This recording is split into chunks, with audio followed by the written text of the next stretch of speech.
Hello, I'm Asif Farouk of Finextra, and I'm here today with Daniel Marovitz of Earthport. So Daniel, thank you for joining me. Thank you very much, great to be here.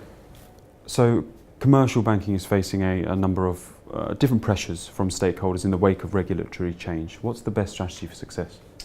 Well, I think I would go even a little bit further. I think it's beyond just regulatory change. I think there are a number of factors at the moment which are facing commercial banking which are creating trouble, creating pressure. So one is certainly regulation.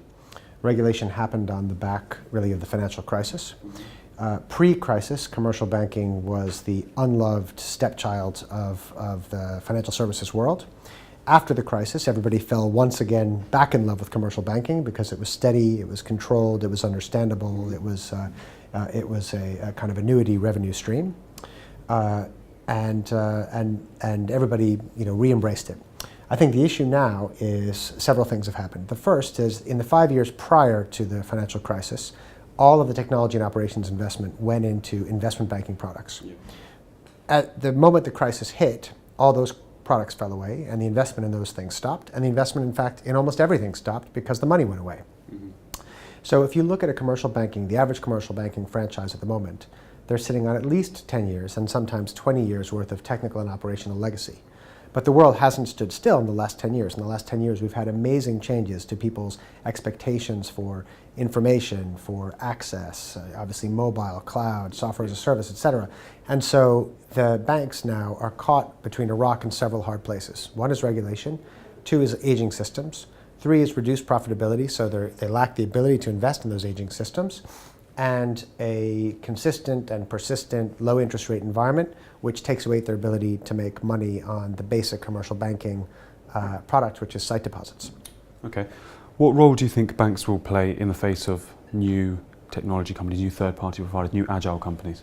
So I have maybe a contrary view on this. There's a lot of talk at the moment about the kind of war between fintech and the banks. And I think, frankly, it's a bit of a nonsense.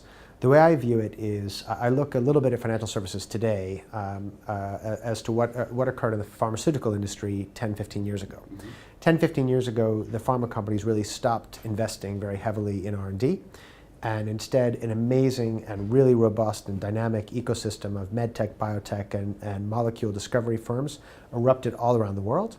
And so the pharma companies invest in those guys early stage. They invest in funds that invest in those guys early stage.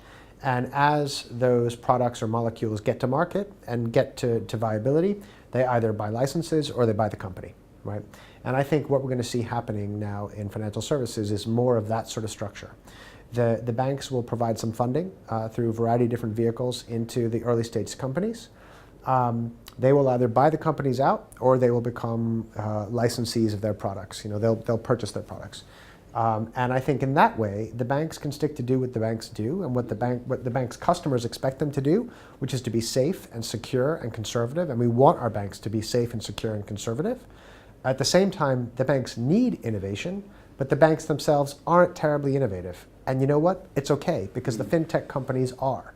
And so I view it as an absolutely synergistic, positive ecosystem which is emerging. And I think people need to kind of get over this sense of looking at it in terms of combative terms, that the fintech guys are going to eat their lunch. They're not going to eat the bank's lunch because the banks are regulated entities and they're protected by really governmental shield.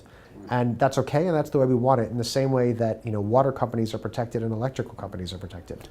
Okay, so I hear a lot of talk about blockchain technology, crypto technology, and of course we all know Bitcoin. Sure. What role do you think a crypto technology, distributed ledger technology will play in the future of banking? So I would separate the two. So I think exactly where the cryptocurrency world is going to go is not clear. It's very interesting. There are some incredibly fascinating dynamics, and there's certainly power there, but there's also a lot of spike around making cryptocurrency work for a whole variety of reasons. Blockchain is not without its complexity either, but I think it's very fair to say I absolutely agree with Mark Andreessen and a big article he wrote in the New York Times about a year ago, which essentially said that this is a moment in time. The public ledger concept and the public ledger technology that underlies the concept is a groundbreaking moment in the history of technology, and in some ways in the history of kind of mathematics and cryptography. Mm-hmm. And it's going to have very broad and very real impacts on financial services and beyond. I mean, I think it's also interesting if you look at things like land registry in emerging markets where you have lots of disputes about who owns a piece of land. If it's in a public ledger with non-repudiation, that's powerful. So I think blockchain is critical. I think it's important. And what we're trying to do at Earthport is to figure out how do we build a bridge between the power of the blockchain and the compliance demands and the compliance imperative of financial services. And so we think that's possible, but we also think it's imperative. It's necessary to do. There is work to do to bridge the gap. The blockchain schemas which exist today sit at the bottom of the technology stack. They don't have rules in terms of messaging rules. They don't have compliance and monitoring structures built into the stack. Yeah. In the real world of financial services in 2015, it's not conceivable to imagine a widespread payment infrastructure which doesn't contain compliance and monitoring components. It needs to be there.